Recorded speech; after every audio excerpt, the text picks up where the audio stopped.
I want to pick up where John McDonnell left off in a way about the kind of political crisis that we're in, and my estimation of where we go from here. My experience of assemblies dates back to 2011. There was some pause occupation. I was involved with that at the assemblies there. I spoke at workshops about the need for a new democratic constitution in the United Kingdom. I took part in forming the Croydon Assembly in 2014, following the big shock of the UKIP vote in the European elections that year. And in 2019, I helped to found the Citizens Assembly of South Tyneside, which Drew has already spoken about.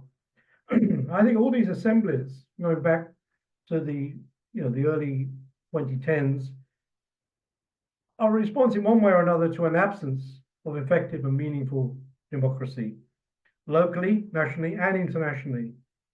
So my view is that the crisis of democracy, or more precisely, I think the crisis of representative democracy, has reached a point where we have to seriously consider assemblies as part of a process of transition.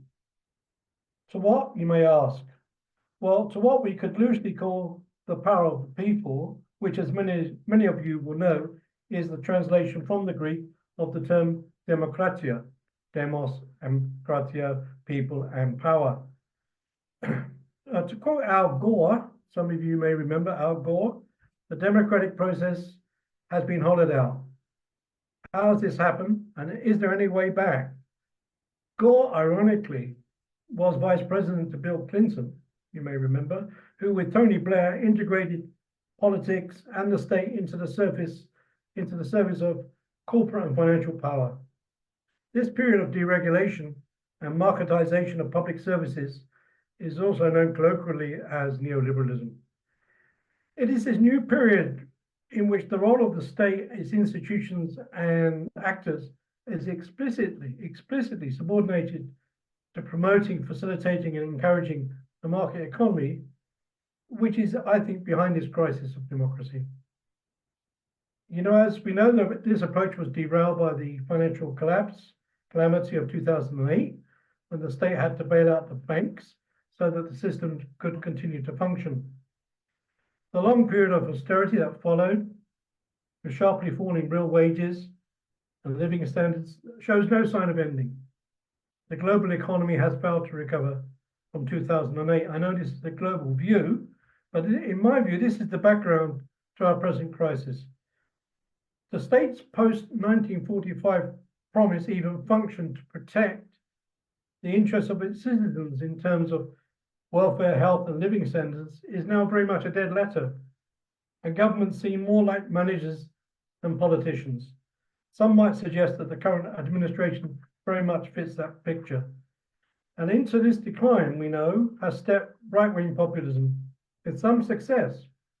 It has to be said, look at the recent elections the weekend in Austria, the elections in Germany and France, and in the UK, where Reform won 4 million votes and was second in over 90 constituencies on a turnout of under 60%.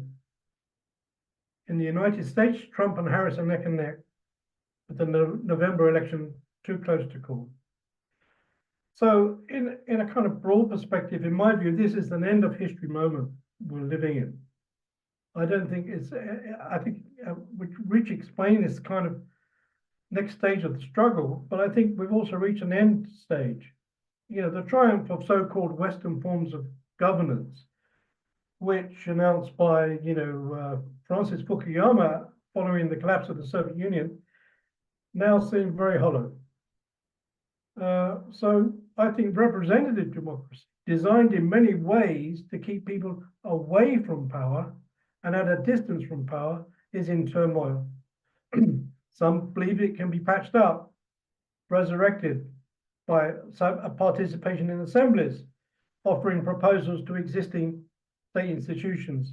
Of course, we should formulate these ideas, policies, and proposals, but don't expect them to be listened to or acted upon by those who hold power. I think this is the critical moment. In these circumstances, we should consider assemblies, in my view, as potential instruments of democratia, places where real power can be exercised. That is, it is true, easier to say than to achieve. Who in the UK, for example, is considering remaking the political system? It is clear that the right-wing populists actually are. In the United States, Project 2025, you may have heard of, is a blueprint for an authoritarian dictatorship. In many parts of Europe, migrants are being scapegoated as a cover for similar moves. So, just in conclusion, naturally, we must defend our collectively won democratic achievements against this onslaught. However, let's also think beyond the status quo. I don't think we have a choice. So my idea of assemblies, popular, citizens, community, or other forms, is that once created, they form a network and set themselves the task of becoming the foundation of a deeper, direct democracy in every area of society that matters, especially in the workplace. It's a really big ask, I agree, but the crisis of present democracy is also an opportunity to create a new progressive page in our history. In my view, the alternative doesn't bear thinking about.